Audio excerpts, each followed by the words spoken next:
Buenas tardes, compañeros. Estamos aquí en el Sindicato de Trabajadores Municipales de Vicente López. Agradecemos la cortesía de la invitación. Estamos con el compañero Jorge Altamira, dirigente de Política Obrera, dirigente nacional. Estamos con Pedro Cairuz, primer candidato a concejal aquí en la localidad de Vicente López.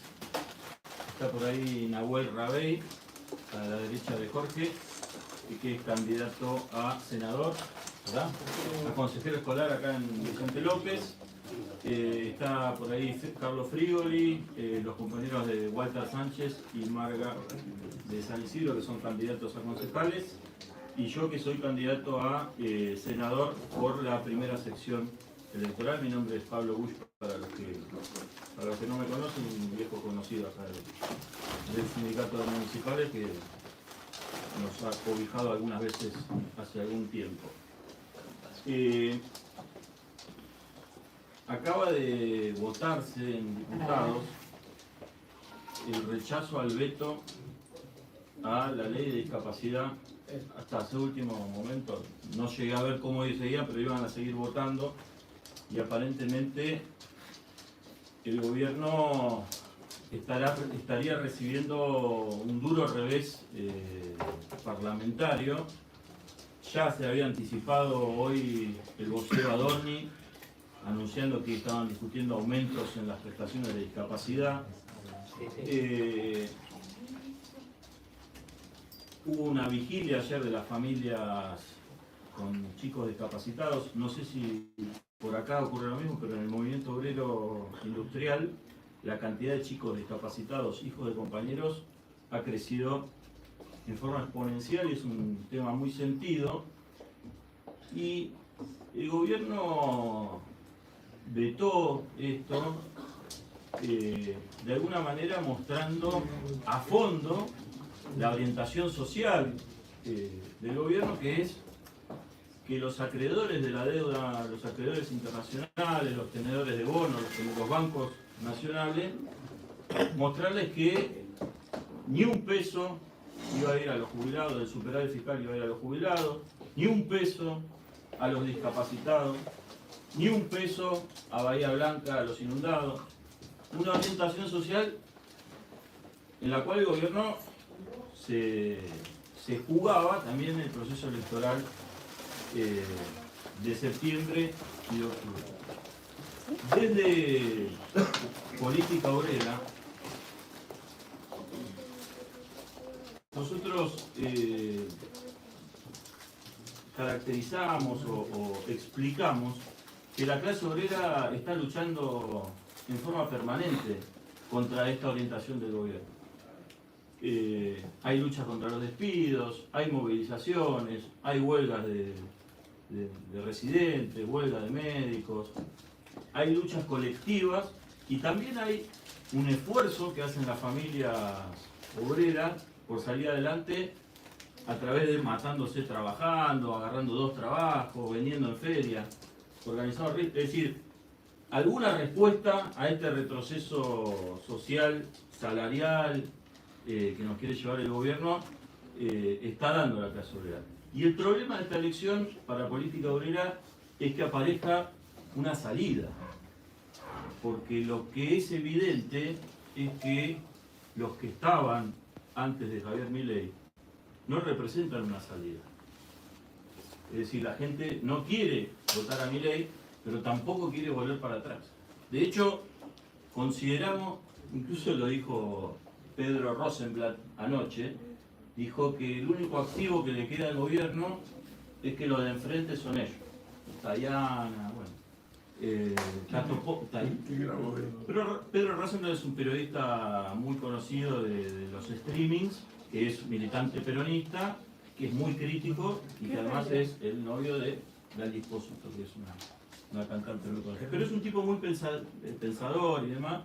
Dijo, bueno, la gente no quiere votar a Milei, pero si lo de enfrente es Itaí Hackman, bueno, evidentemente no tenemos la posibilidad de presentar una salida.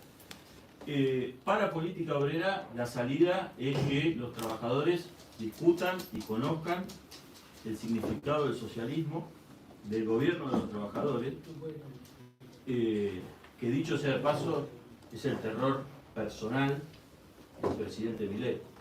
Tiembla cuando habla del comunismo, de las cosas. Ve comunistas y socialistas por todos lados. Pero para nosotros, para explicarlo simplemente, y ya darle paso a los otros compañeros, es invertir el orden de prioridades con el cual se está manejando este gobierno y otro gobierno. Por dar un ejemplo, este gobierno vetó el aumento a los jubilados. Es un aumento miserable a los jubilados. Sin embargo, lo vetó en función de la deuda, del pago de la deuda. Bueno, un gobierno de trabajadores daría prioridad a un aumento de las jubilaciones, llevándola al 82% de la canasta familiar, un aumento salarial, y veta al Fondo Monetario Internacional y a los bancos que están forrándose con este programa de gobierno que en los últimos días le ha dado a los bancos y a los que poseen las letras del Tesoro una tasa de interés que es mucho dinero que las familias trabajadoras, desde el punto de vista de política obrera, no podemos asumir pagarla. No se pueden seguir cagando de hambre los jubilados, no se puede seguir sin dar las prestaciones a los chicos con discapacidad, no se puede destruir las escuelas, destruir las autopistas, destruir las rutas, destruir los hospitales de este pueblo para seguir pagando y pagando y pagando una deuda que no ha sido contraída en beneficio del pueblo. El último crédito que le ha dado el FMI a Milei es un crédito electoral. Le dieron 2.000 millones de dólares sin que Milei haya cumplido las metas de recaudación que le habían impuesto. Y bueno, pero el tipo tiene que llegar a octubre. Ahora, esos 2.000 millones de dólares no fueron a que el hospital de Vicente López se pare y haya nuevas cosas, y haya una autopista, y haya rutas, y haya viviendas. No. Ese crédito fue un crédito dado para la timba financiera, para que el gobierno se sostenga. Entonces, el socialismo para Política Obrera es la salida a esta crisis, y por eso hemos presentado nuestra lista. Bueno, les agradecemos por invitarnos hoy.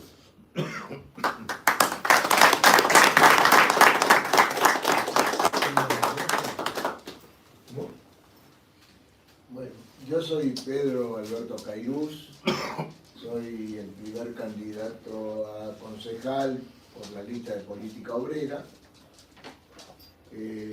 Vicente López se caracteriza por ser el distrito más rico de la provincia de Buenos Aires, pero tiene problemas muy serios, porque la intendencia es la continuidad del gobierno de Milei.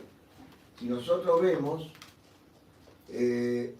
lo que hay es una tremenda especulación inmobiliaria, que ya empezó en la época del japonés García, con todas las torres que se construyeron sobre la costa, el famoso Vial Costero, y todo el negociado que eso ha significado, que tampoco sabemos de dónde salió toda esa plata, ¿no?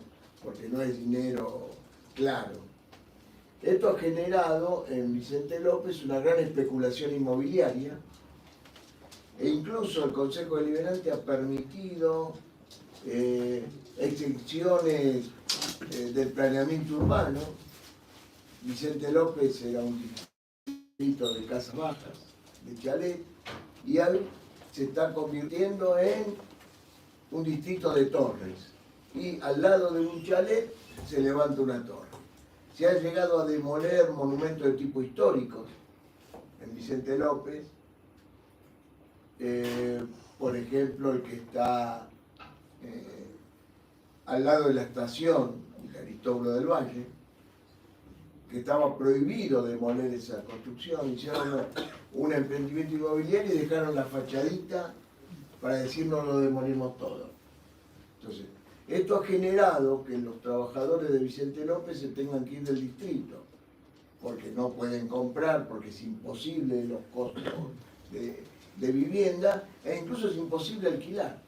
Entonces muchos vecinos de Vicente López se han tenido que mudar hacia zonas más alejadas del Gran Buenos Aires.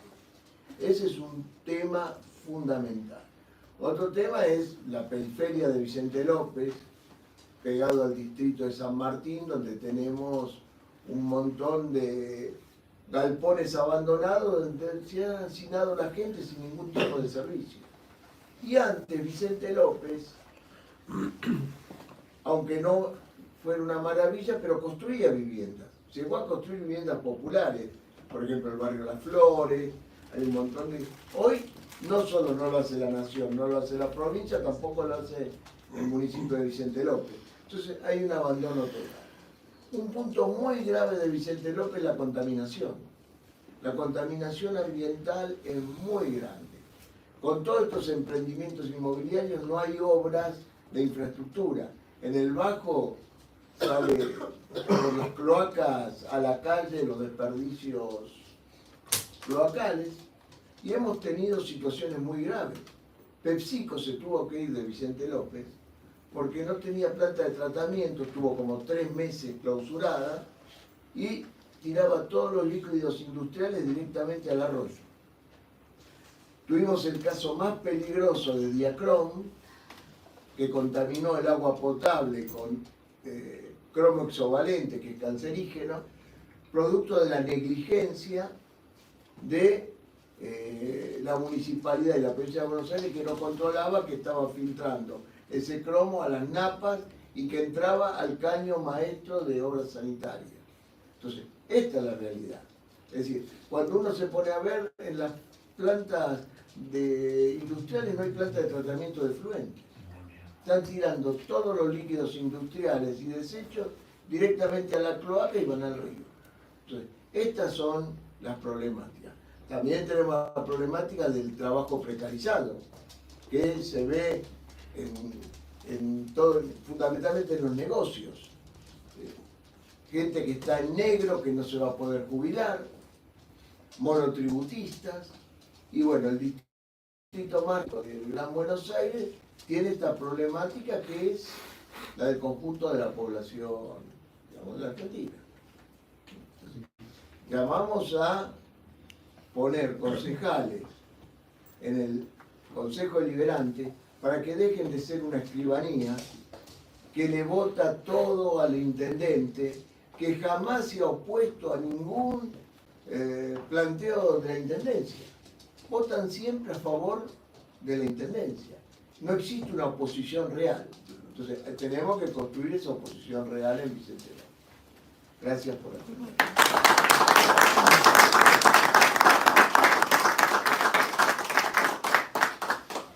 Buenas, yo soy Nahuel Rabey, soy estudiante de la licenciatura en Ciencia de Datos en la Universidad de Buenos Aires y candidato a primer consejero escolar en el partido Vicente López.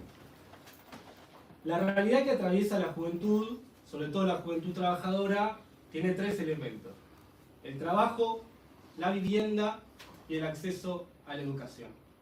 Yo no conozco compañero en mi facultad o compañero egresado del colegio, yo soy egresado del Colegio Nacional de San Isidro, que tenga un trabajo en blanco, mucho menos que esté sindicalizado.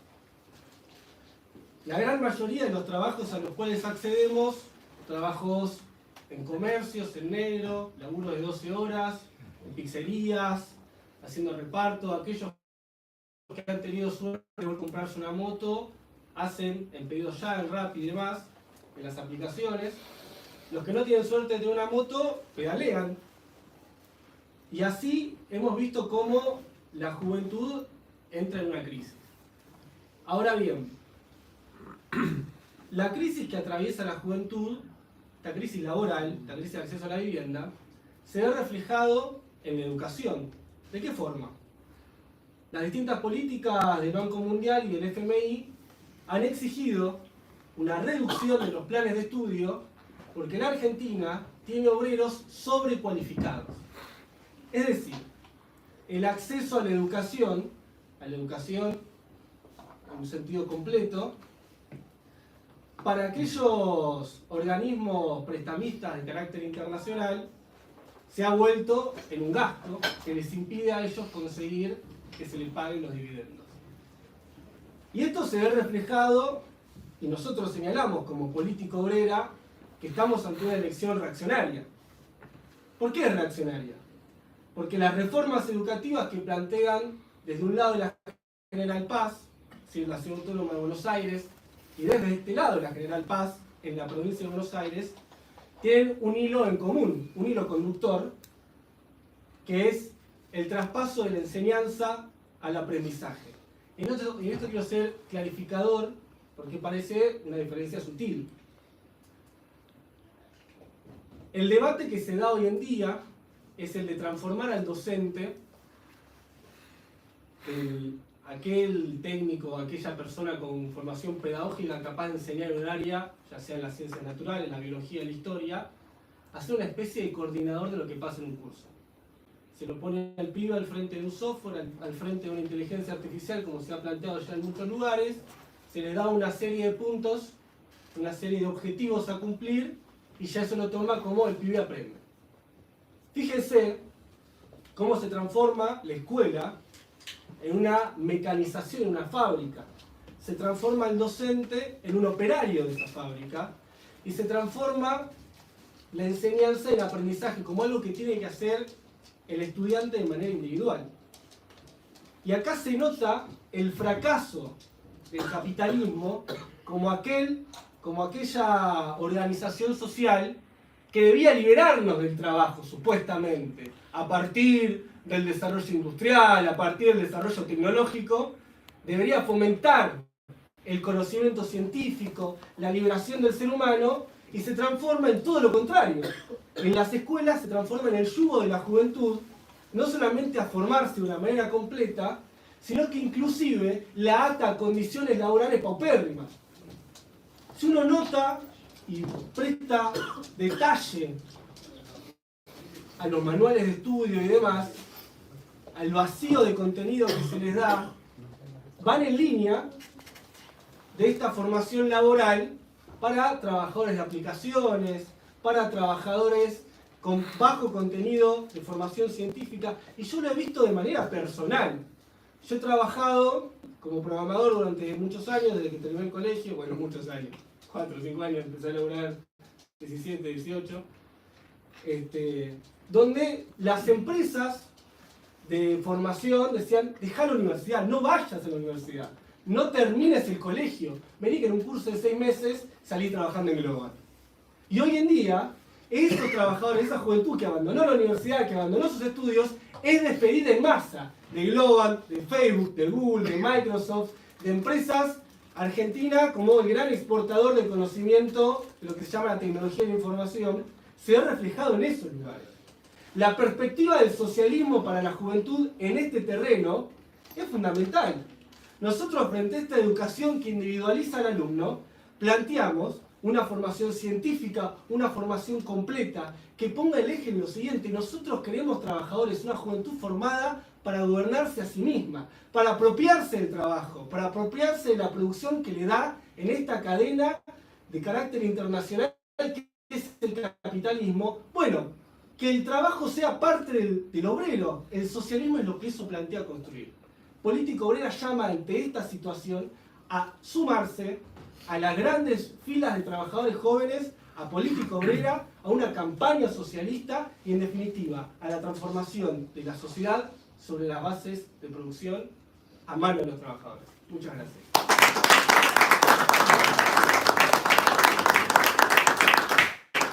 Bueno, ahora me toca hablar a mí, pero quiero decirle francamente que las exposiciones que hoy se hicieron acá son muy, muy valiosas, muy valiosas. Hay un diagnóstico del partido de Vicente López implacable, claro, y la intervención del compañero Nahuel, que toca precisamente las ofertas a la juventud por parte de esta tecnología nueva, es una crítica. Bueno, no creo que se puedan escuchar en cualquier otro lugar. Con ese sentido práctico que me da tantos años de lucha, llamo a Política Obrera así podemos viralizar estas intervenciones y también, si fuera posible, ponerlas por escrito y también viralizarlas. Porque contra la opinión generalizada estamos desarrollando una campaña política con muy fuerte contenido y, sin embargo, los candidatos nuestros reciben una atención viral que nunca habíamos tenido antes. Miles de seguidores por acá, miles de visualizaciones, miles de esto y miles de otro. Bueno, es importante. Nosotros somos una organización con un planteamiento, digamos, revolucionario. Ahora, quiero también aprovechar esta conferencia de prensa y el llamado a votar a nuestros candidatos de política obrera para ver, digamos, cómo vemos el momento político. Esta votación, que rechaza un veto de Milei, detrás de propuestas miserables o de cuarta, no es la primera señal, pero es una señal de la burguesía de que esto se viene abajo. Porque estos mismos que rechazan el veto fueron los que votaron la ley Bases, aquella ley ómnibus, que entregó todo el poder político a Milei y autorizó a destruir el derecho laboral, todo. Una ley gigantesca de 600 leyes, etc. Y entonces toman una distancia. La cobardía de esta gente se aprecia en que la distancia que toman es de varios centímetros, no hay una diferencia de kilómetros. Pero, para un gobierno que quiso plebiscitar hasta ahora el gobierno por medio de vetos y decretos, es un golpe, porque le quitan un arma que estaba usando acentuadamente. No es un arma solo de Milei. Lo que nosotros llamamos decreto de necesidad de urgencia o simplemente decretos, en Estados Unidos se llama orden ejecutiva. Y Trump en 6 meses batió todos los récords de orden ejecutiva de la historia de Estados Unidos. Es muy significativo. La forma parlamentaria de gobierno del capitalismo no le sirve a los capitalistas. Porque una guerra mundial no se maneja después que la discute la Comisión de Derecho Internacional y dicta un dictamen y va a diputados, después a senadores, el adversario dice: muchachos, a las armas porque esto nos viene a degollar. Se hace por decreto. Ustedes ven cómo se viene abajo un sistema político. Y esa se viene abajo porque ya no es funcional a las urgencias de una decadencia. A las urgencias que pone una decadencia. Entonces es una advertencia interesante, porque tenemos todo un sector de la política del país que dice: acá no se puede hacer nada. La gente vota a Milei, etcétera, etcétera. Y me voy a decir algunas palabras sobre el voto a Milei, pero en realidad el panorama es diferente. Una vez una hermana mía, en un sorteo se ganó un Fiat. Como todos éramos muy chicos, nadie sabía qué hacer con el Fiat. Y mi padre no se iba a poner a manejar. Entonces vendieron el Fiat. Y pusieron el dinero de ese Fiat en una cooperativa de crédito. ¿Por qué? Éramos muy chicos nosotros. Una decisión de los padres. Porque la tasa de interés era alta. Perdimos el dinero. Era una cooperativa que tenía tasa de interés alta para que uno ponga la guita con la que pagar otra deuda. Seguro que hicieron eso con otro, y al final no había tasa de interés que enganchara a nadie y se reventó. Y este individuo está en esa. Ahora, para un economista graduado, operar como alguien que sabe menos de economía que cualquier vecino de barrio, es decir, que si voy al prestamista del barrio me matan, es una señal de decadencia completa.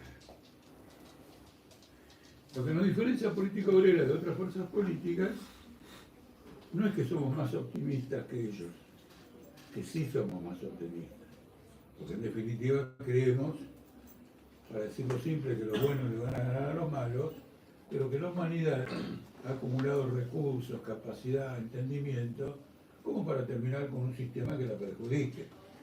Pero no se trata de optimismo, se trata de advertir las contradicciones insolubles del sistema, que nos llevan a una explosión, como ocurrió en el 2001, como ocurrió con la hiperinflación de Alfonsín, como ocurrió con el default de la dictadura militar, porque esto es muy interesante. El que tiró abajo a la dictadura militar no fueron las movilizaciones obreras de marzo de 1982, que fueron un factor.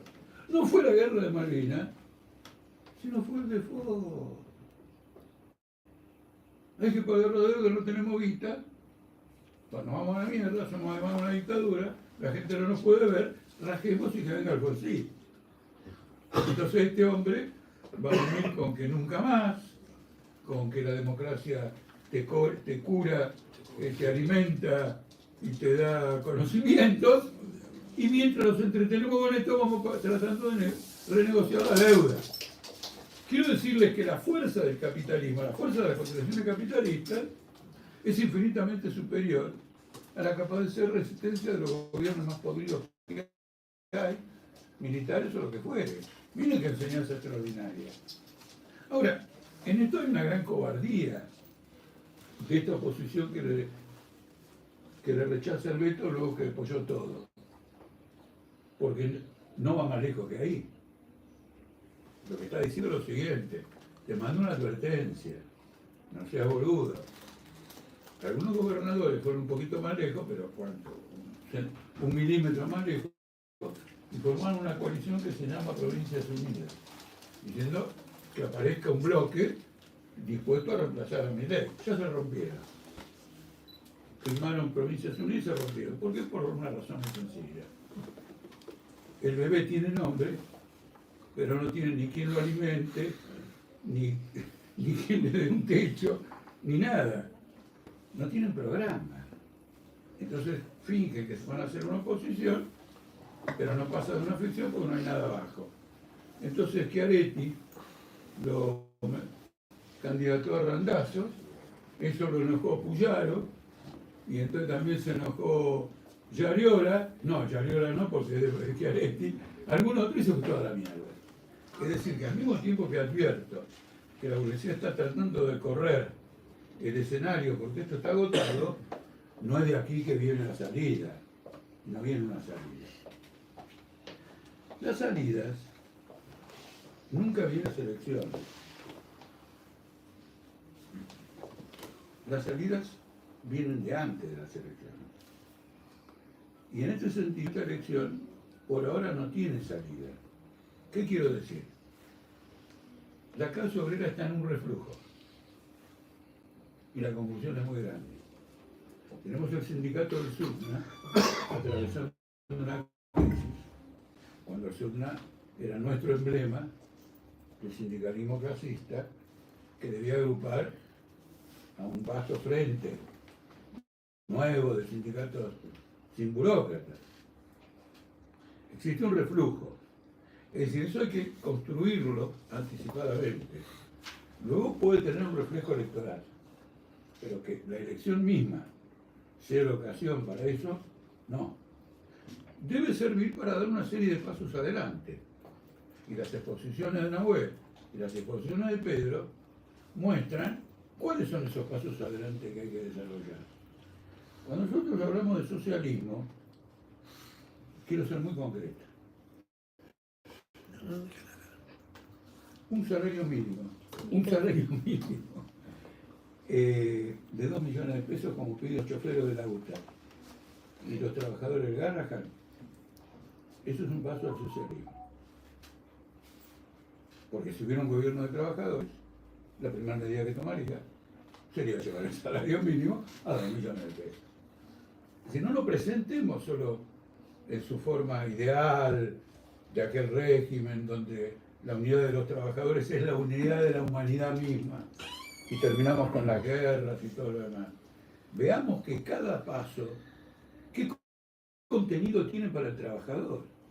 Él dice, yo creo que quiero es un régimen que me asegure el futuro de mi familia. Estoy dispuesto a trabajar para la sociedad, a hacer el aporte con mi contribución a la vida social. Y la vida social, así construida, me tiene que dar esta posibilidad. Entonces el socialismo está presente en cualquier acción de trabajador. Lo que hay que hacer es que vea el alcance político que se tiene eso. ¿Cómo tenemos que reorganizar el país para que esas reivindicaciones se lleven adelante del modo que queremos que se lleven adelante? Sin embargo, con este programa socialista, con las ideas del socialismo, solo nos presentamos nosotros. Y esto lo quiero reforzar porque vivimos una época de guerra. Yo le voy a dar un ejemplo muy sencillo y de paso quiero hacer un anuncio. He estado hoy, muy importante para mí aprendí mucho de la gira que ha hecho Vicente López, se lo voy a manifestar de distintas maneras, pero ya con el primer paso que di, había una asamblea popular que me dijo que el sábado a las 10:30 de la mañana hay una manifestación frente a la residencia de Olivos contra la masacre de gas. Esto es un hecho extraordinario. Pero no hay resistencia en Argentina contra la masacre de gas. Ha habido manifestaciones importantes y había un tipo, les cuento, en una bicicleta, con un parlante, pobre hombre, tenía que gritaba, yo soy peronista, y no veo ningún peronista en esta manifestación. ¿Cómo se puede ser concesivo con la masacre de gas? Luego, para desmentir a este ciclista desesperado, que contaba con toda mi simpatía, aparecieron Eduardo Valdés, Santiago Cafiero y Gabriel Fuchs, que con su presencia demostraron que no había peronistas en la manifestación, porque si un movimiento que se califica de multitudinario viene con tres, quiere decir que detrás de los tres no queda nadie. Es decir, era la prueba de que el biciclista aquel tenía toda la razón del mundo. Vivimos un derrumbe de todo este escenario. Y la gente no va a votar, la que vote por Milei no va a votar por Milei. Va a votar contra un peronismo que en el lapso de una década se pasó de llamar Partido de la Victoria, Frente de Todos, Unión por la Patria y Fuerza Patria. Cuando vos cambiás 5 veces de nombre en un periodo tan breve, quiere decir que lo tuyo no existe más. Entonces, la votación es o ausentismo o Milei. En el sentido, el más conservador dice, no quiero volver a la hiperinflación, y aunque gano 300.000 pesos por mes, aquello me desborda, y esto quizá tiene un futuro. Son los que votan contra el desastre, los conservadores, cada vez menos. Luego están los que no votan, que no van a votar, porque dicen precisamente, no, esto es una porquería, pero no voy a ir a votar aquello. Lejos de mostrar apatía e indiferencia de la ciudadanía argentina, se registra un alto nivel de politización. Y al mismo tiempo hay una encuesta entre la gente que se ausentó para preguntarle por qué se ausentó y otras preguntas con el propósito de ver qué es lo que les pasa por la cabeza, y el resultado es que se encontraban entre los estratos más politizados del país. Naturalmente que el ausentismo no es una solución, ni siquiera desde el punto de vista parlamentario, ni ahora en este caso. Acá tenemos un gran problema que tenemos que superar. Hay que sacarse de encima lo que yo llamo el gran organizador de derrotas, que es el peronismo. El peronismo del 55 de adelante es un gran organizador de la ropa. Con destellos en algún momento, porque nadie es tan malo que en algún momento no tenga un mínimo de luz, pero es un gran organizador de la ropa. ¿Y dónde tienen la prueba ustedes? En el desastre que acaba de pasar en Bolivia. Cetismo, bolivismo. Dos ultraderechistas al balotaje en Bolivia, en el país de la revolución boliviana, en el país del indigenismo, tenía otra palabra, indigenismo, bueno, del indigenismo, de la liberación indígena y todo lo demás. ¿Se dan cuenta el derrumbe? Porque estos movimientos están atados al sistema capitalista, a sus intereses. No estamos diciendo ninguna cosa filosófica profunda, estamos explicando, digamos, abiertamente esta realidad. Entonces nos empeñamos en este desarrollo. Quiero decir por primera vez acá, y aprovechando esta actitud, este gesto, esta conducta que tiene el Sindicato de Trabajadores Municipales, que siempre nos ha ofrecido este ámbito para expresarnos, que nuestro partido reunió todas las condiciones para legalidad para las elecciones nacionales. La justicia nos dio la personería provisoria y es probable que en pocas horas más, o en pocos días más, nos dé la legalidad. El problema es que nos tenía que dar la legalidad antes de la inscripción de los candidatos. La Corte Suprema tenía 2 años, 3 años, 10 años para condenar a Cristina. Se apuró para sacarla de la elección. Acá apurate para meternos adentro. Bueno, nosotros hemos tenido obstáculos mayores en nuestras luchas y queremos hacer de la elección provincial, digamos, un terreno importante. Sepan, un mensaje a los adversarios patronales, sepan que este partido no va a la elección nacional, pero en la provincial nosotros le damos un apoyo que lo convierte en el protagonista más importante del futuro, del futuro próximo, del futuro que digamos que se va a desarrollar. Entonces hay algunos conceptos que son irrefutables de nuestra parte. En el día de ayer, nosotros también tenemos un streaming. En el día de ayer hicimos algo muy importante que yo les pediría que lo difundan porque es tan importante lo que pasó. Entrevistamos, no sé si estás al tanto, a lo mejor porque vos siempre estás al tanto de todo. Sí. Me doy cuenta por el WhatsApp que más adelante del Pirillo no hay nadie. Primero 10 minutos, una entrevista a un médico que trabaja en hospitales en Gaza, que es donde bombardean todo el tiempo, boliviano, pero boliviano palestino. No me acuerdo su nombre, es un nombre de tipo palestino, pero el nombre es boliviano. Pasaporte boliviano, DNI boliviano, etc. Muy contundente, muy dramático, muy firme. Y luego una entrevista a un especialista internacional que se considera más bien conservador. Entonces nosotros creo que tuvimos el acierto, en una entrevista que le hicimos de 1 hora,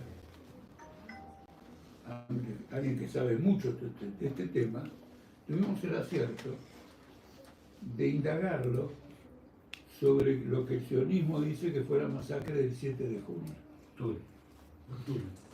7 de octubre. La masacre del 7 de octubre del 2023. Tuvimos un acierto enorme en tocar eso. En primer lugar, porque como partido sabemos que en esa jornada la gran masacre la hizo el ejército sionista. Para darles un ejemplo, ustedes van a escuchar por todos lados mujeres violadas. Ni una. La Procuradora General del Estado de Israel ha informado que nunca recibió una denuncia de ninguna mujer de ese zona sur diciendo que fue violada, y si por pudor, como se dice alguna vez, una mujer no señala ese tipo de cosas, tampoco ninguna organización de derechos humanos feminista. 0. Lo que acrecentó él es que los islámicos o los islamistas tienen prohibido la violación de mujeres. por el Islam. Entonces es muy difícil que una organización oficialmente islamista haga una cosa del tipo, porque entonces todo el islamismo se le va a insurgir. Pero aportó mucho sobre demoras de intervención del ejército, cómo demoró, por ejemplo, un día en llegar a un lugar que se llega en 30 minutos, cómo aplicó una doctrina que nosotros fuimos los primeros que denunciamos acá, que se llama doctrina Aníbal, y es que si tu enemigo secuestra a un ciudadano tuyo, tenés que impedir que lo secuestre, aunque sean matando al ciudadano. Por lo tanto, ahí murieron muchos israelíes que eran llevados. Por último, una cuestión fundamental, ellos hicieron eso, lo de Hamas, porque como están hoy mal los rehenes que ellos tienen, están los prisioneros palestinos de a 10.000, 11.000 en las cárceles de Israel. Entonces, digamos, pero yo lo que quiero decir con esto es que si queremos entender lo que está pasando en la Argentina y sus cosas, tenemos que entender que el capitalismo ha entrado en un periodo de guerra mundial, que el asunto de que no, ahora hacemos austeridad fiscal para que después desarrollemos los potenciales de Argentina, son un verso. Hay una guerra económica de aranceles que no solo perjudica a las naciones que están en juego ahí, sino a todo el resto, porque el comercio internacional está, como se dice, internacionalizado, es decir, es una red. Y entonces, por ejemplo, Trump, súper amigo de Milley, le ha metido un impuesto especial del 10% a los biocombustibles, al aluminio y al acero de Argentina. Y mi amigo me pone el 10% que va a pasar con mis enemigos. Entonces tenemos que tomar esta elección, digamos, con esta seriedad, que de algún modo una bisagra. El gobierno quiere un plebiscito, ya ha reculado de eso. Ya ha reculado, pero nadie se dio cuenta que reculó. ¿Cómo se da cuenta? Que sacaron un cartel que decía nunca más, kirchnerismo nunca más. Ah, bueno, kirchnerismo nunca más. Pero vos para siempre no, que en esa pusiste un plebiscito, cambiaste de consigna. Denme los diputados y senadores para que completemos la liberación de Argentina como nunca ocurrió en la historia de la humanidad. Ahora es kirchnerismo nunca más, que además es un insulto a todos. No por la palabra kirchnerismo, sino por la palabra nunca más. Porque nunca más no lo va a usar un gobierno que acompañó y apoyó 30.000 desaparecidos. Me estás tocando el culo. Es un problema dramático. Entonces, un enfrentamiento sólido, firme, y decirse a la audiencia de esta manera. No ir a rascar lugar para una banca. Y con estos propósitos, no solo que nos presentamos a la elección, sino que vamos a seguir luchando. Vamos a seguir luchando, y como ustedes verán, con un espíritu juvenil, agresivo, como siempre nos hemos caracterizado. Sin un pozo de recule en ningún aspecto, creemos que como organización representamos un progreso de los militantes, de los dirigentes de la organización, en el curso de un desarrollo histórico relativamente largo. Muchísimas gracias. Bueno, Jorge, caracterizabas a Política Obrera como el único espacio que tiene un verdadero programa socialista en estas elecciones, y me pongo a pensar y te pregunto qué opinión tenés respecto de los otros espacios de izquierda, como el Frente de Izquierda de los Trabajadores y el MAS. Bueno, te quiero dar una pregunta, te voy a dar una respuesta breve pero profunda, no circunstancial. Me puedo equivocar, pero creo que es la primera vez que el FITU no presenta un programa. Es decir, que yo puedo ir a un lugar y ¿dónde está el programa del FITU? Acá había un volante de izquierda socialista que está en el FITU, no tiene ningún programa. Habla de la importancia de que ellos lleguen al Congreso, no lleguen, están, pero se mejore, etcétera, etcétera. Pero no lo vi por primera vez. En elecciones pasadas observé que tenían un programa y nosotros mostramos que no era socialista.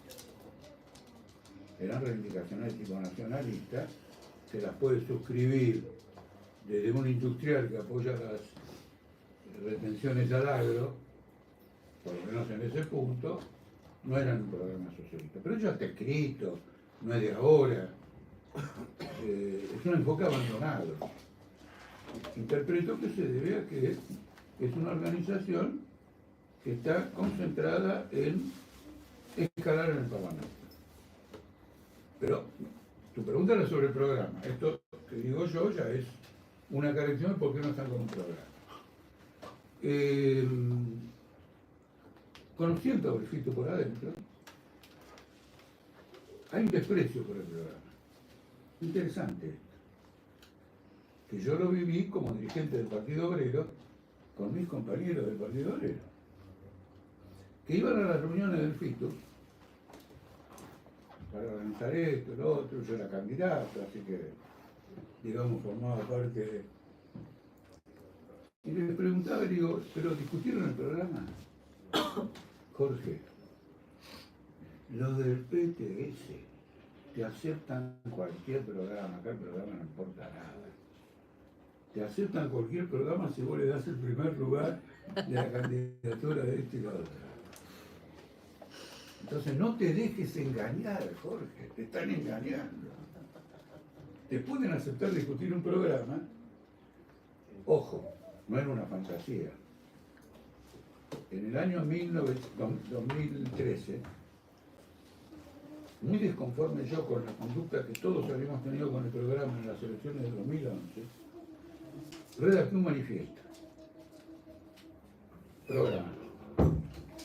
Me entró la duda de si ese manifiesto teníamos que publicarlo como Partido Obrero o proponer al Fito que lo firmamos todos. Porque ostensiblemente era un programa de las antípodas, por de pronto, de izquierda socialista y seguramente del PTS. Cuando vino el programa, sí, está muy bien, le cambiaríamos este párrafo acá y este párrafo allá. Los compañeros nuestros contentos. Yo dije, cagamos, había que haberlo presentado solo. Porque ahora este programa va a ser de ellos y para una política que no es la que van a defender, sino que, como dijo aquel, el asunto son las candidaturas. Además era un programa que superaba lo que se había escrito en el año 2011, que era un mamotreto, bueno, no importa ahora. Entonces acá hay algo muy profundo, que es que el programa no modela las conciencias, no modela la militancia, no marca un rumbo. Una cosa importante, no forma cuadros. Cuidado con esto, porque yo te pregunto lo siguiente: tomamos el poder, ¿y qué hago? ¿Pido un economista de la UBA? ¿Se entiende que voy?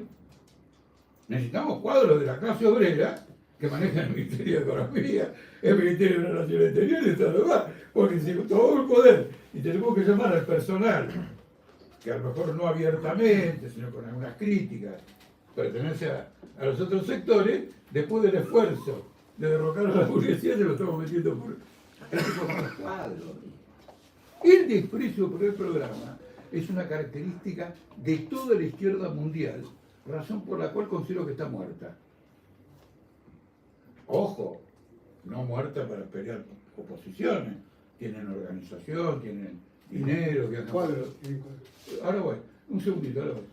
Tienen dinero, tienen organización, pero digamos está ausente el tema del programa.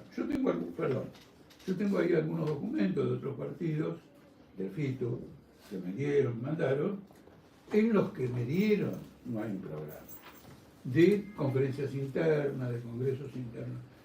Es decir, el sentido de mi respuesta es el siguiente: la importancia del programa, la cuestión fundamental es el programa.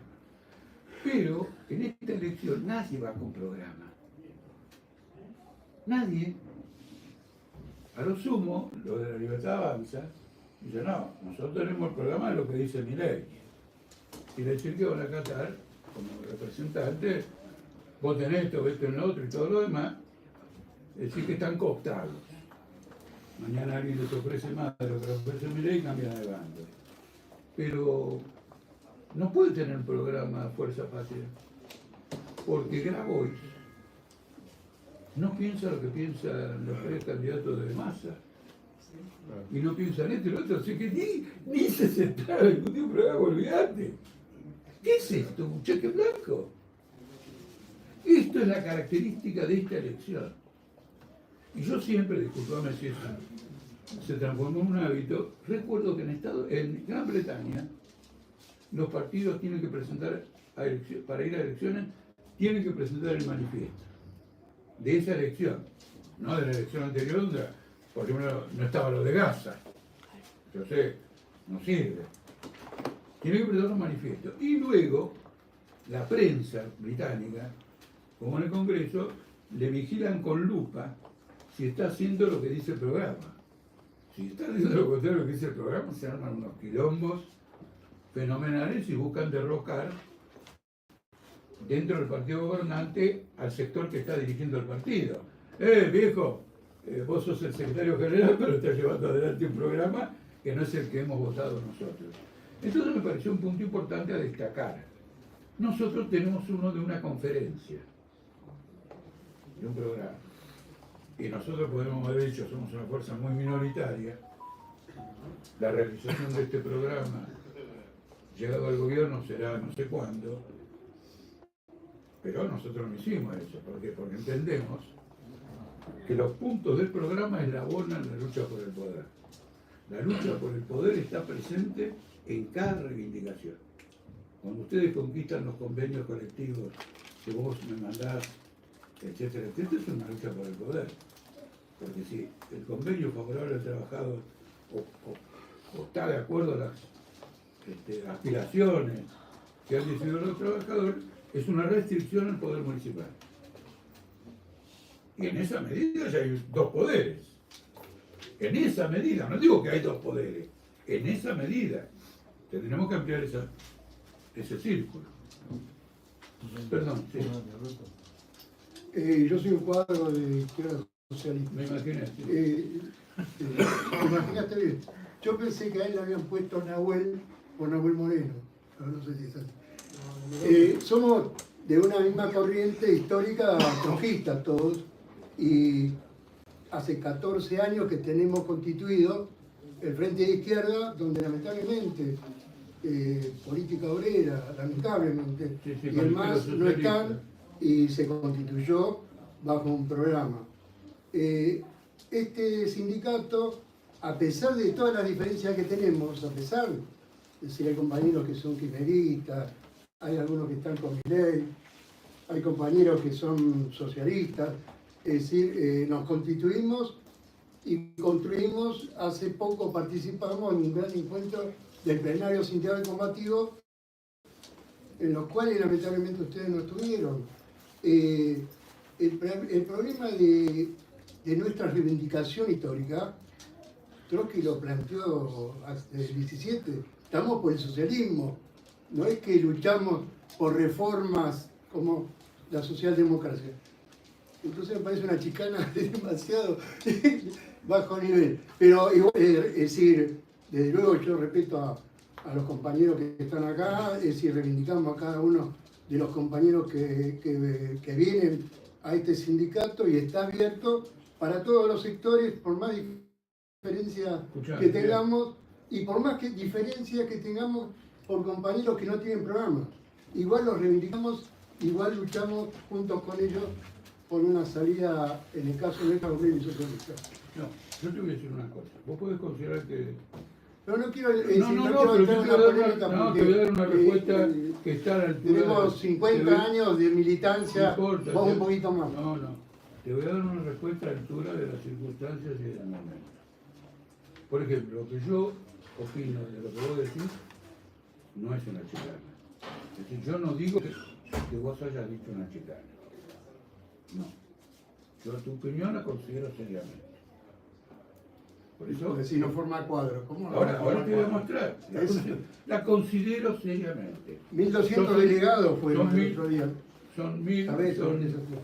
tenés toda toda una historia de lucha, con bandera del socialismo, reivindicando a Trotsky y todo lo demás. Si te digo que es una chicana, está mal. Lo tomó rigurosamente. El FITU en estas elecciones va sin programa. Esto no es joda, porque yo no estoy hablando acá desde la academia. Estoy hablando desde una crisis política y una tendencia de default profunda. Y nosotros tenemos que decirle cuál es nuestro programa frente a esta situación. Y no vote a nosotros izquierdistas para acrecentar nuestra fuerza en el Congreso. Para mí eso es una gran divergencia política, profunda. Hay que sentarse a hacer un programa. Ahora, en apoyo a lo que digo, te cuento que en mi partido me decían, que no les pidas un programa, te firman cualquier cosa. Y di un ejemplo de que yo escogí un programa, dudé de presentarlo para que no me hagan esa maniobra de bien el programa, pero nosotros lo vamos primero. ¿Está claro o no? Pero en el afán unitario que uno como izquierdista siempre tiene, porque la consigna es viva la unidad de los trabajadores, lo hicimos. ¿Para qué nos cambiaron 2 párrafos? Era absurdo. Porque ahora pasaron a ser coautores del programa. Entonces, si mañana ponen a Mongo, o quien sea, de candidato, es el candidato de ese programa. Pero no es el candidato de ese programa. Porque no es el programa del partido de él, sino que lo arregló. Pero dejemos de lado, armé todo un desarrollo. Pero en esta elección, una característica que no es del FITU, es de la totalidad de la fuerza, muy llamativo. ¿Cuál es el programa de Provincias Unidas? Cuando se pusieron Provincias Unidas me llamó la atención. Y que fueron más lejos de lo que yo pensaba. Porque al ser gobernadores de provincias diferentes, yo dije, dicen que están unidos, pero en el fondo este es por Jujuy, el otro va por Santa Fe, que se la unido. Que demuestren algo que se constituyen en fuerza nacional. No, no lo van a hacer. Mentira, lo hicieron. Se pusieron provincias unidas. Quiere decir que son un bloque con aspiración nacional. Pero no escribieron un programa. Esto es muy importante porque hay 2 provincias. Y el hecho que yo me meta en estos detalles demuestra que tengo que escribir el programa. Ahí hay 2 provincias claves en Provincias Unidas, que son más importantes que la provincia de Buenos Aires. Porque la provincia de Buenos Aires, en el escenario político nacional, está en retroceso. Y las que están en avance son Córdoba y Santa Fe. Puyaro de Santa Fe y Yayora es de Córdoba. Uno es peronista y el otro radical. Entonces es un bloque. ¿Cuál es el programa? Ellos representan al sector exportador. Y Milei le metió retenciones. Entonces tendrían que agarrar y poner un programa diciendo fuera al gobierno que pone retenciones a la industria, que exalta a la Argentina en el mundo con sus exportaciones, silencio total. ¿Por qué silencio total? Porque el problema principal para Yayora y para Puyaro sigue siendo joderle la vida a los docentes, destruir el poder del sindicato de desmontadoras, ¿cómo se llama? De Santa Fe. No, ANSAFE es el sindicato docente. Aceiteros. Pero aceiteros tiene un nombre largo. Aceiteros y desmontadores. Ahí está, aceiteros y desmontadoras, porque domina, y ya lo logró con los puertos. Descabezó el sindicato de los puertos. Entonces, como esa es la principal preocupación, que también era de Milei, relegan el problema de retenciones a las exportaciones y otra cosa las relegan a discusiones de gabinete, pasilleo ministerial y cosas por el estilo. Como ustedes ven, tenía una importancia tremenda el programa, no solo el nuestro, nosotros hemos estudiado lo de los demás. Porque de eso depende entender cómo se están alineando las fuerzas frente a la crisis inminente. Y cómo nosotros orientamos a los compañeros de la fábrica. ¿Qué le decimos? Vayan con Puyaro, que es mejor un Puyaro que una Villarroel. Así vamos a actuar. Y entonces la controversia con el compañero demuestra la superficialidad con que se carga el programa. Es decir, que uno declara que un programa aprobado en 1938 por la Corte Internacional es tu programa y ya está. Ahora resulta que en el programa de 1938 de la Corte Internacional, Trotsky tenía una táctica para trabajar entre los judíos que emigraban a Israel o a Palestina, que era en ese momento, huyendo del nazismo, y ahora no sé por qué tiene un programa de derrocamiento del Estado de Israel para salvar a los palestinos. No puedo estar con un programa del año 38 toda la vida. Lo que pasa es que ese programa vale porque es un método de enlazar las cuestiones, los problemas. Es un método para hablar del capitalismo de conjunto en esta fase especial, pero uno lo tiene que actualizar. No considero que haya un segundo de lo que yo he dicho al divino botón al insistir en el programa. Con esto quiero decirle la importancia que tiene para mí. Alguno que a lo mejor se castigó escuchándome, yo lo entiendo, por el tiempo que me tomé, pero sí es para indicarles lo que entiendo clave. La clase obrera argentina está en una desorientación que no le conocí en mi vida. Hay una disputa, ahí está, miren, el Frente de Izquierda. El Frente de Izquierda va en 4 listas diferentes en el SUTNA. Sí. Algunas de ellas, del FITO, donde está el FITO, donde está el MST, acusa a la dirección del SUTNA, que donde está el PO, de robarse la guita del SUTNA. Entonces empiecen primero por defender un sindicato, si todavía después quieren tomar el poder. Porque si van a hacer el poder lo que están haciendo con este sindicato, es absolutamente terrible. Y ahí hay una prueba, y lo digo con un dolor fenomenal. Por eso nosotros, contra lo que opinan todos los del FITO, tenemos una posición sobre el SUTNA, pero prudente, en el sentido que tenemos perfectamente claro lo que está pasando, pero no vamos a atizar el fuego. ¿Me entiendes? No vamos a atizar el fuego y no nos vamos a hacer responsables de ninguna manera del manoseo que han hecho del primer sindicato industrial clasista que se ha conquistado en la industria argentina, en la República Argentina, a nivel nacional. Y ustedes tienen acá un ejemplo. Ahora ustedes se preguntan, por ejemplo, discúlpenme que me voy a extender, y bueno, pero esta tensión ahora por el SUTNA es de último momento, de ninguna manera. En el año 2016 yo escribí varios textos internos. 2016, estamos en 2025.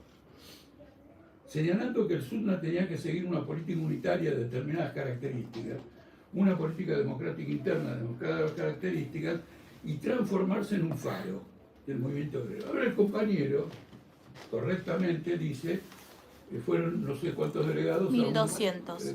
¿Cómo? 1200. 1200 delegados, ¿cómo se llama? Al plenario del sindicalismo combativo. Coordinadora sindical clasista. Nosotros estamos totalmente en contra, no queremos sectas sindicales. El movimiento obrero argentino está constituido por millones de trabajadores. Pero no queremos sectas. No queremos sectas sindicales.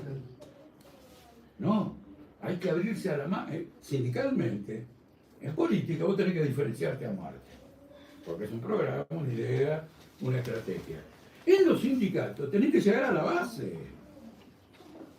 Y entonces, por ejemplo, que acá en el sindicato de trabajadores municipales haya alguien que está con mi ley y sin embargo apoya, impulsa, supongo, las reivindicaciones de sindicatos municipales, es una contradicción del muchacho que se la va a sacar en poco tiempo. Se la va a tener que sacar en poco tiempo. Porque en eso consiste la condición obrera. El obrero puede pensar lo que quiera, pero si en sus condiciones obreras se va a enfrentar a problemas que lo van a obligar a pensar en términos de la clase obrera. Porque si cualquier discurso puede lograr cualquier cosa de la cabeza de cualquiera, yo le digo con toda sinceridad, yo me retiro de la política. Si yo llego a esa conclusión, me retiro de la política, porque todo quiere decir... No estarían en este sindicato entonces. ¿Cómo decir? ustedes no estarían en este sindicato. ¿En qué sindicato? Este es el Sindicato de Trabajadores Municipales de Vicente López. No sé, estoy diciendo que sí, ¿cómo no estaría? ¿Por qué? Sí, dice que sí. Una pregunta, ¿puede ser? Es un Así compañero que hace, sí. El periodista. No, vos. En particular, este gremio que es tan complejo, porque es uno de los gremios más complicados, producto de la diversidad de profesiones que nuclea. Nosotros tenemos médicos, enfermeros, mucamas, enterradores, recolectores, barrenderos, abogados, arquitectos, ingenieros, docentes, inspectores de tránsito, policía, es decir, etcétera. La lista es muy larga, los intereses son distintos y los pensamientos muy diversos. Yo creo que se ha trabajado, la política viene trabajando, los estratos de poder vienen trabajando en un quiebre en la voluntad de la gente. La gente está derrotada, está quebrada en su voluntad, no reacciona. Humildemente lo digo. Lo asocio porque no hace mucho tiempo, quien le habla, secretario general, enterró a 38 trabajadores por la pandemia. Y asistimos a más de 2.800 infectados, producto de tener 4 hospitales, los compañeros del cementerio que también estaban en contacto con ello, y los compañeros aquí que son recolectores estaban con los servicios esenciales, etc. Viendo que esta crisis que vos bien reflejaste al principio, para denominarla de alguna forma, el capitalismo, digamos, no hace mucho demostró que empezó con un lenguaje hablando de las limitaciones y de las restricciones sobre las corrientes inmigratorias, principalmente hacia Estados Unidos, en donde Trump respondía con un muro, y a Europa por los balseros y por las guerras intestinas de Medio Oriente, que generó una corriente inmigratoria de casi 1 millón de exiliados que, pasados por Grecia, serviles de Inglaterra, iban todos al corazón del euro, que era Alemania. Con posterioridad apareció el Brexit y inmediatamente apareció BlackRock en acción, impulsando un candidato de similares características como Zelensky, que trabajaba para la cadena 1+1 del señor Abramovich, y también para el señor Putin trabajaba. Y se generó ese estado en la sociedad como el que yo veo hoy, en donde un cómico sin respaldo político, sin nada detrás, salvo estos grupos de poder que se apoderaron de él, pudieron generar un producto votable e instalarlo en una presidencia, como bien pasó ahora en la Argentina. Yo lo que no veo de la clase dirigente es la autocrítica. O sea, interpreto que el voto de la gente por Milei, no puedo castigar al votante de Milei porque yo lo interpreto como un voto anarquista. Fue un voto a salir a romper y terminar con una forma de hacer política que ya estaba harta de la sociedad. Y ya que tanto se habló del modelo, los hijos del modelo, que son los de 20 años, la edad justa del modelo, son los que convencieron a los abuelos y a los padres de cambiar el voto y votar quien está hoy. El que está hoy es producto del fracaso de la política de años de los oficialistas y de los opositores. Entonces, ante este diagnóstico, en donde vuelvo a retomar lo que dijiste, en que ya pasó en Cava, donde un 52,8%, creo, 53 o 54 no fue a votar, Y algunos se ponían contentos y decían, no fueron a votar a Milei. No votaron a Milei, pero tampoco te votaron a vos. Lo más importante es que no lo votaron a él. No te votaron. Ni siquiera te utilizaron como instrumento de castigo a quien está. Entonces, con la experiencia que se tiene en todos los que venimos de alguna forma participando más o menos dentro de los mismos espacios, con diferentes matices, con diferentes costumbres. ¿Cuál es la mecánica para tratar de reinstalar en la sociedad algo que sea creíble y que sea acompañado firmemente por la voluntad de la gente? ¿Qué es lo que yo lo veo? Con estas posiciones la CGT ha dejado de existir. Vos dijiste que la izquierda dejó de existir, yo digo que la CGT, a la CTA no la tengo en cuenta porque nunca existió. O sea, menos hoy que es un apéndice o un brazo político de la gobernación bonaerense. En donde muchos de ellos forman parte de los directorios como el de IOMA, el IPS, Ministerios de Salud, Educación. Entonces mal se puede decir que uno va a reclamar algo cuando es parte del sector que gobierna. Este engendro que tiene en la cabeza la sociedad hace que se genere la apatía que tenemos y que todo discurso o que toda lucha caiga en desuetudo, en que no deje de ser costumbre en la gente y ya no hay atención. Yo creo, y lo demuestran los impulsos que se han generado respecto a la detención de Cristina, que quisieron volver a recrear un 17 de octubre que nunca se generó. Yo no vi a nadie cruzando al lado del riachuelo ni a las masas enardecidas por ir a rescatarla. El que se levanta a las 4 de la mañana para no perder el presentismo y ir al trabajo no está con la cabeza en las disputas internas de los partidos o lo que dicen los partidos. Bien decís, no hay programa, no les interesa el programa. Ni siquiera hay interés en ser coincidente con una forma de pensamiento, porque nombraste personajes que no voy a nombrar,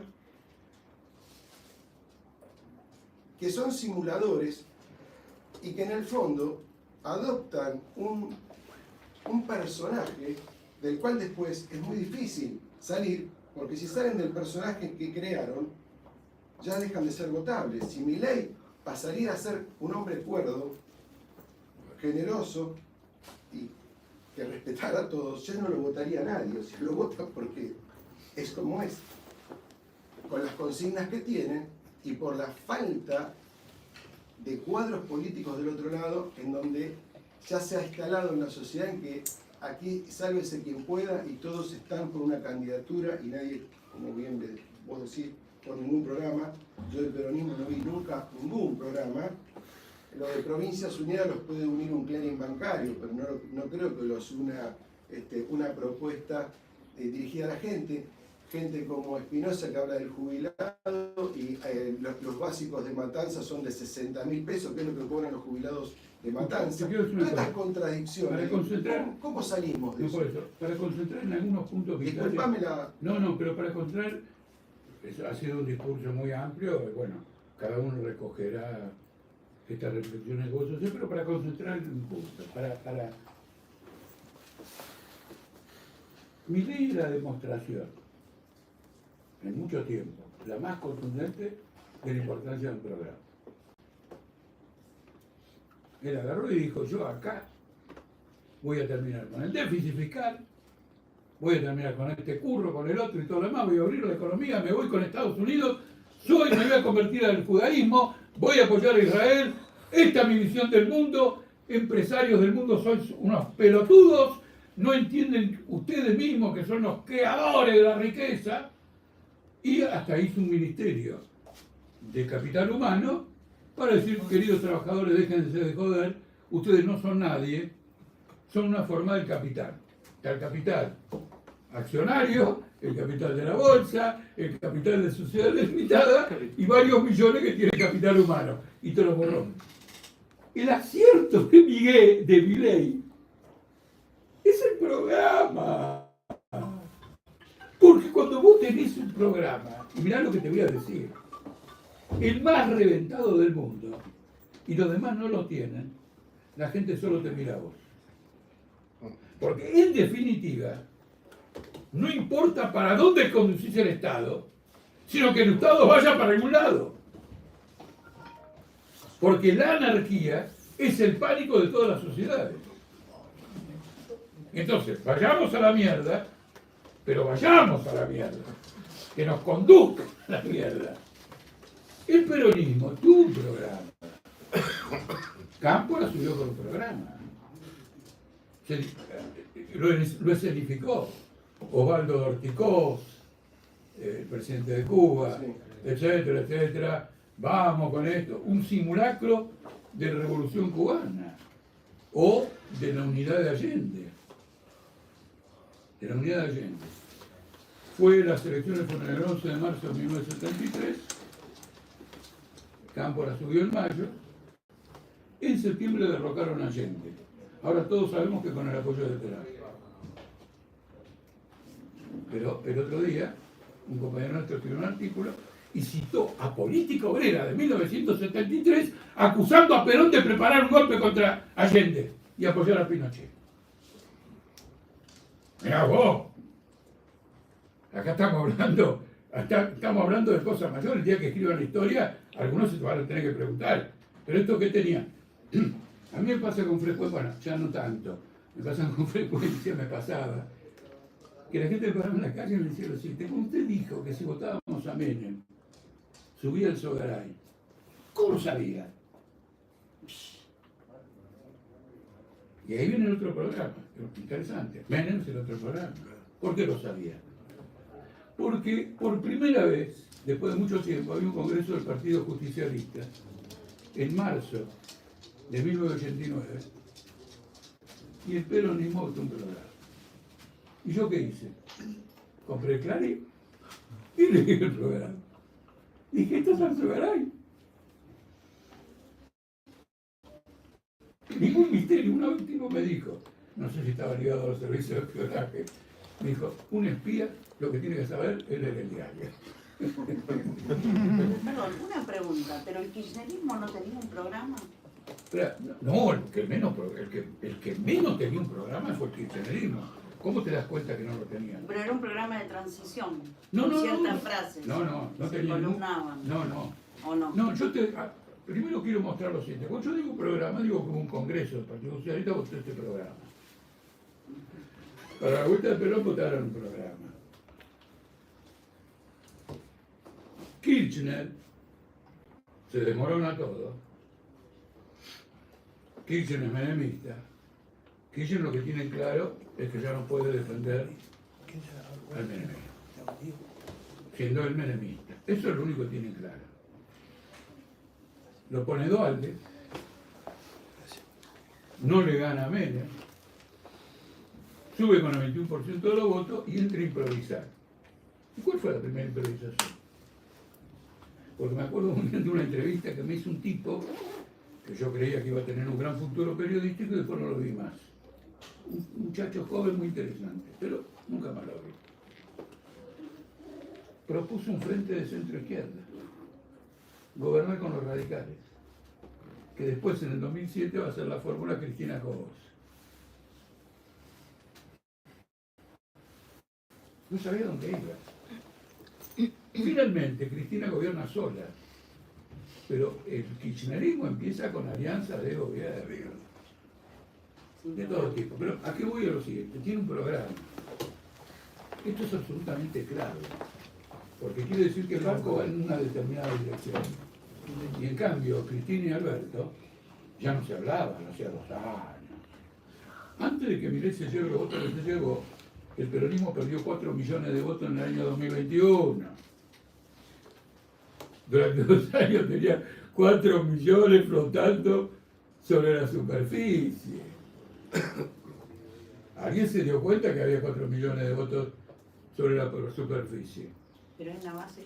La izquierda ha retrocedido. En una crisis como esta, uno automáticamente dice, bueno, todo este ajuste, toda esta miseria y todo lo demás, la izquierda se va arriba. Es lo que debiera ocurrir, pero no hay ninguna atracción. No hay un planteamiento a la altura de la crisis. Y si vos comparás el discurso de Milei con el discurso de la izquierda del punto de vista formal, el discurso estridente, agitativo, confrontativo, es el de Milei. Por eso el tipo sacó que la rebelión era de derecha. En cambio, el de la izquierda, no me tengan miedo por ser de la izquierda. Bueno, enfoquémonos en ese punto. El otro punto es el siguiente. Milei sacó el 30% en las primarias. De ese 30%, una parte importante es el electorado conservador.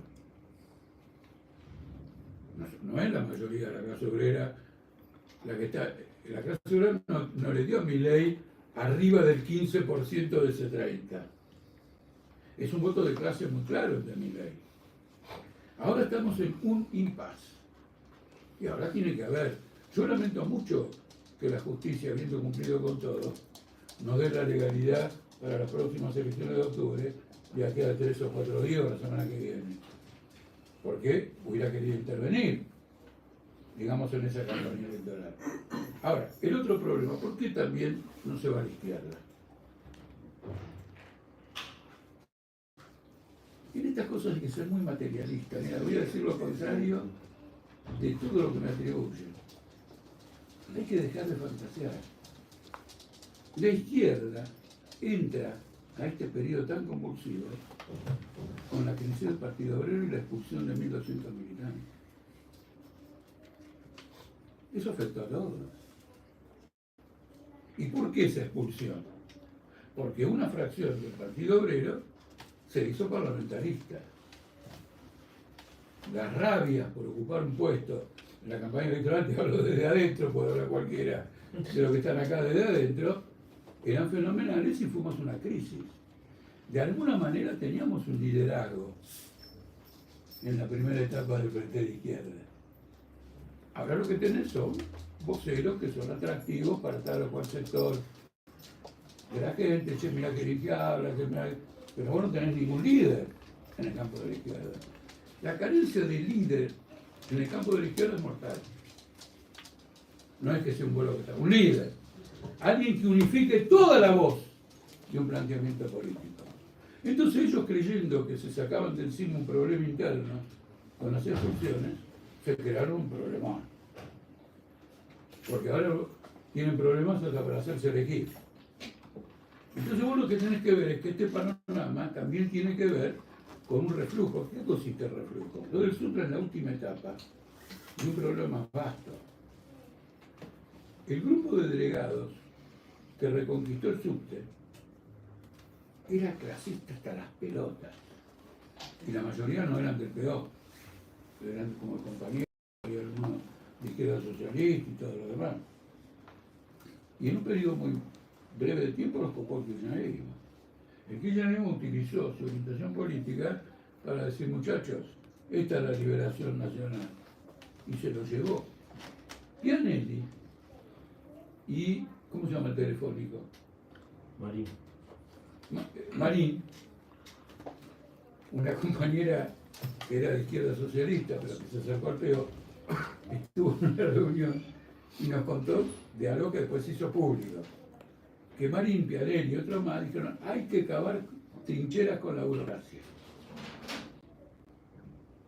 Y Marino se quedó con Fuentra, Pianelli, todos son kirchneristas. Vos tenés un derrumbe de liderazgo en el momento obrero como consecuencia de muchas derrotas que sufrió la fábrica de la zona norte y por orientación política. Ahora, naturalmente, eso le pone una situación más general. Ellos no tienen ningún análisis sobre eso. Ellos dicen, la izquierda que se une, vamos, la izquierda que se une, vamos, ni por qué Pianelli, de Nahuel Moreno, Nahuel Moreno, pasó de Nahuel Moreno a Néstor Kirchner, me tiene que explicar. ¿Por qué Marín pasó de Nahuel Moreno a Néstor Kirchner? Y todos defendían el programa de transición, todo estaba con Trotsky, todo estaba con un programa socialista. Estoy pinchando globos, compañeros. Estoy pinchando todos los globos. Una mirada descarnada Entonces cuando yo reivindico alguna cosa nuestra, digo no. En este escenario nosotros jugamos terror, porque para hablar de esta manera tenemos un campo de ideas establecido. Entonces tenemos terror. Y vamos a luchar por el terror. ¿En qué estamos confiando? En un momento determinado, es muy interesante una cosa muy secundaria que dijiste. Para ser claro, dijiste, llamémoslo capitalismo. ¿Viste? En un momento determinado. Es muy interesante. Porque nosotros no simplemente luchamos contra el capitalismo. Nosotros luchamos contra un capitalismo en definitiva decadencia. No es lo mismo luchar contra un capitalismo en ascenso, con un capitalismo que te construye 45.000 kilómetros de vías férreas como ocurrió con los ingleses y la oligarquía argentina, que te creó las flotas marítimas, etcétera, etcétera, y que bajo la presión de la clase obrera te da concesiones. Ahora, hoy, ¿quién fue? En una radio, ¿en qué radio citaron 4 multimillonarios que tienen más de 50.000 millones de dólares? En alternativa de la mañana. En un programa hoy, La mañana. un periodista citó que 4 multimillonarios en el mundo tienen en promedio 50.000 millones de dólares de riqueza. En lugar de meterles un impuesto de la puta madre para poder financiar a los trabajadores y todo lo demás, no, le bajan los impuestos. Yo debo decir, ¿cuál es la lógica? Porque esto es interesante. La gente se indigna, ¡ay! Le bajan su impuesto a los millonarios. Pero ellos no se dan cuenta que... ¿Cuál es la lógica? Los que tienen 50.000 millones de dólares, si vos le subís los impuestos, ¿sabes lo que te dicen? ¿Vos sos enemigo de la sociedad? ¿Cómo enemigo de la sociedad? Yo tengo que poner impuesto a vos. Pero vos sabés que yo mi casa lo tengo en acciones, lo tengo en propiedad, no lo tengo para pagar impuestos. Si vos me metes los impuestos, tengo que vender las acciones, una parte. Meter la plata y pagar los impuestos. Tengo que vender una propiedad, una parte y pagar los impuestos. Si los capitalistas hacemos eso, ¿qué pasa? Se derrumba la bolsa, se derrumba el mercado inmobiliario, se derrumba esto, se derrumba lo otro, porque vendo y nos vamos a la puta crisis. Lo que te demuestra es que estamos encadenados al capital. No es un problema de justicia o no justicia, aunque obviamente hay un problema de justicia. Como es que uno que labura no para la olla y hay otro infeliz que no sabe lo que es una computadora, pero como tiene las acciones de la empresa que hace computadoras, etc. Pero es un tema, es una trama. Es una trama, está todo agarrado. Es decir, que ellos interpretan la respuesta nuestra. ¿Saben? Yo no te hago ningún problema, yo te voy a meter un impuesto del 60% sobre la ganancia. Y vos vendés todo lo que quieras. Porque a la primera reacción antisocial de ustedes, los expropio. Y la clase obrera pasa a dirigir las empresas que tienen ustedes. ¿Qué es esto? O no vamos a sacrificar la humanidad por un puñado de ladrones capitalistas. Es el capitalismo en decadencia. Es un capitalismo que, cuidado con lo que voy a decir ahora, está matando gente en casa para advertir que esta es la guerra del futuro. Entonces, vayan acostumbrándose. Cuando esto empiece a ocurrir en otro lugar y todo lo demás, bueno, ya lo vimos. Con el COVID. ¿Cómo decís? Con el COVID. Por ejemplo, con el COVID, la conducta con el COVID. Todos los que están en la guerra decían piedra libre, abramos todo, etcétera. ¿Cómo era la inmunidad de rebaño? Muy bien, muy bien. No solo muy bien porque es una gran idea, sino porque siempre pensé eso que decía él, que dice él. Es decir, que es así para mí rotundamente. Pero estamos en el capitalismo en decadencia. No es el lenguaje, no es el análisis, no es el método. Porque pasa lo siguiente. ¿Qué hora es? Las 7:10. Son las 7. Yo vine a las 5. Entonces uno se pregunta lo siguiente. ¿Cómo esta gente puede estar 2 horas discutiendo de otra cosa, hagan 15 minutos y sigan adelante? La única explicación para estar 2 horas hablando de esto, la única explicación es la importancia del tema. los temas muy importantes, si uno los entiende que son importantes, porque el tema puede ser importante y no hay de pelota. Lo discute de esta manera. En la izquierda este tema no se discute directamente. El problema es lo siguiente, que vayan bien acomodados, una sonrisa en el momento oportuno, en una entrevista televisiva, y después como estuve. Entonces falta aquel discurso confrontativo, ¿no es cierto?, de pelea y todo lo demás. Ahora, el tema nuestro ahora no es la izquierda, porque es un factor secundario en esta crisis política. El tema es Milei, el tema es el peronismo, los sindicatos, el tema es el SUTNA. Yo el SUTNA lo tengo acá. Para mí el SUTNA es como un hijo. Yo me reunía con la comisión directiva del SUTNA en San Fernando, cuando solo tenían San Fernando. Lo conocí a Crespo, porque vino a escucharme a una charla sobre la crisis financiera mundial. Y cuando me di cuenta que había entendido perfectamente lo que se había debatido, dije, bueno, este es un cuadro, este compañero es un cuadro. Imagina que, y no voy a cambiar, sino que voy a tener un enfoque crítico sobre cómo ocurrió todo, está ocurriendo todo esto. Entonces ahora, lo del SUTNA es serio. La izquierda en una guerra civil con el SUTNA. Porque el MST apoya una disidencia de la directiva que Bronzuoli, Maximiliano Bronzuoli, que también lo quiero mucho. En una manifestación, me acuerdo, iba marchando con él, viendo que yo no tenía gorra, dice, no, Jorge, vos tenés que tener una gorra. Me puse la gorra, quiero decir, fantástico. José Meniño y todo lo demás. Ahora, hay otra lista que es independiente. Está con el MAS. Y está con el MAS. Y hay otra lista del PT. Estos están unidos contra el capitalismo. Esta no es unidad contra el capitalismo.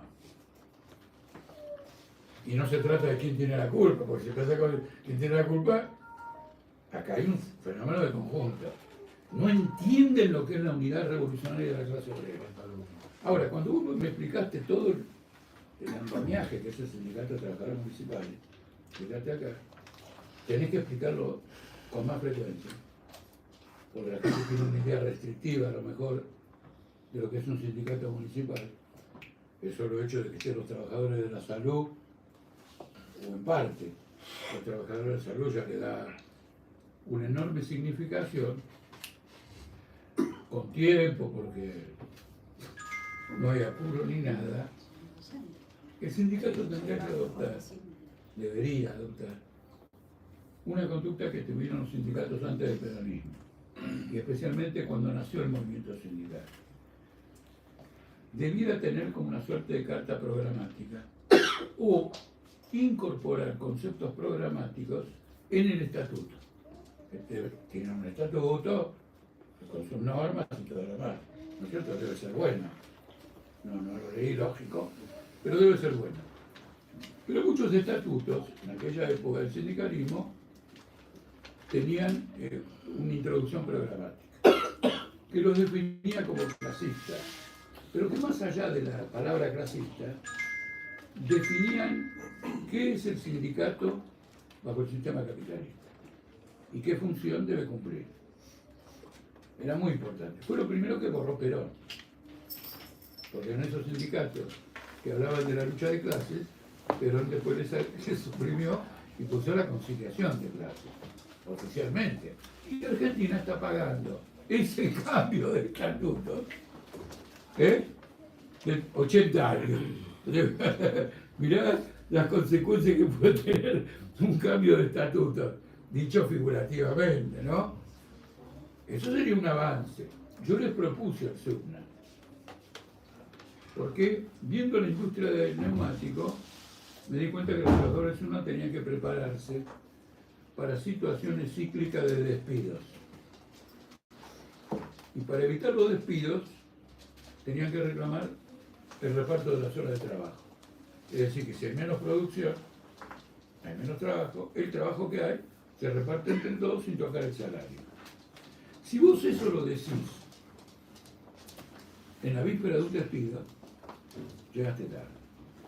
Los obreros no están concientizados de la envergadura del problema y lo tienen que aprender entre las 11 de la noche que se acostaron a dormir y las 4 de la mañana que se tienen que levantar.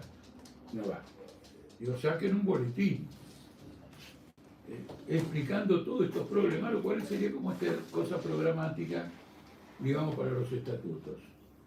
Entonces, la directiva del SUTNA, que era de San Fernando solamente, dice, pero no tenemos tiempo para boletín. Y para qué estamos nosotros. Trabajamos con ustedes y sacamos un boletín. El hecho de que una dirección tan avanzada como la del SUTNA no comprendiera la importancia del boletín, revela que no comprendía los problemas que iba a tener por delante. Entonces, nosotros como Partido Obrero teníamos que haber insistido en eso. En lugar de eso, lo tenés a Pitrola, yendo a reuniones del Coso Sindical Clasista, agitar congresos que empiezan a la 1 o 11 de la mañana, terminan a las 5 de la tarde. Hay 500, ¿cuánto hablaron? Acá en 3 horas habré hecho solo casi. ¿Se entiende o no? Ahí en 5 horas, ¿cuántos de los 1.500 delegados? No hablemos de que discutieron algo. Entonces, digamos equivocados. Ese trabajo hay que hacerlo. Revela una debilidad en la conciencia de los cuadros que, si triunfara una revolución socialista, serían los miembros del aparato del Estado que conduciría este país. Bolos, Crespo, ¿cierto? Y tantos otros. Los Bush. ¿Quién? Los Bush. Los Bush, etcétera, sobrepasión, etcétera. Yo en un momento escribí artículos, me calculé que teníamos 20.000 activistas de la clase obrera en condiciones de dirigir el Estado argentino. No eran del peor, no eran de mi partido. Era un resumen que hice Jujuy para abajo, de todos los sectores, más o menos tiré, digamos, ese tipo de cálculo. Entonces tenemos una gran crisis en nuestro propio campo. Bueno, esto que digo acá lo digo por la televisión.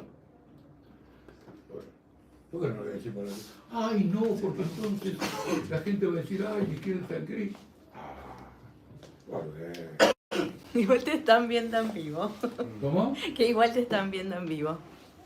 ¿Quién? Y la audiencia. Estás en vivo, Jorge. Y la gente dice que sigas igual, que están muy interesados. Ah, perdón, no entendía absolutamente lo que me estaba diciendo. Lo que quiero decir entonces, bueno, retomando el hilo, tampoco voy a hablar para estar en vivo. Es que si yo estoy en vivo. Es decir, que tenemos un proyecto muy grande para el movimiento sindical. Que lo que hicimos es fructificar con el SUTNA. Y el SUTNA fue uno de los motivos de la crisis. Porque yo escribí varios textos en 2016, pocos meses de que ganara, llamando a orientar al SUTNA de una forma muy constructiva, abierta a toda la clase obrera. De manera que esa secta sindical de la cosa de que nos hablamos entre nosotros, nos aplaudimos, viva el clasismo y termina cantando en internacional, no. No, ni idea. Está claro, no. Ahí en eso tengo una ventaja. Me crié en un hogar peronista, en el mejor momento del peronismo, sufrimos con el derrocamiento del peronismo, yo por algo más chico de base popular que aquella época el peronismo lo quiso. Esa es una cosa que uno lo lleva ya en la sangre. Porque hago este comentario porque hoy en todos los lugares, es lógico, entiendo al periodista, además de mis opiniones sobre la actualidad, me pedían algunas cosas sobre mi trayectoria. Entonces, como Vicente López hoy me obligó a repasar acontecimientos, todavía me quedaron flotando algunos para terminar volcándolos acá. Les agradezco muchísimo.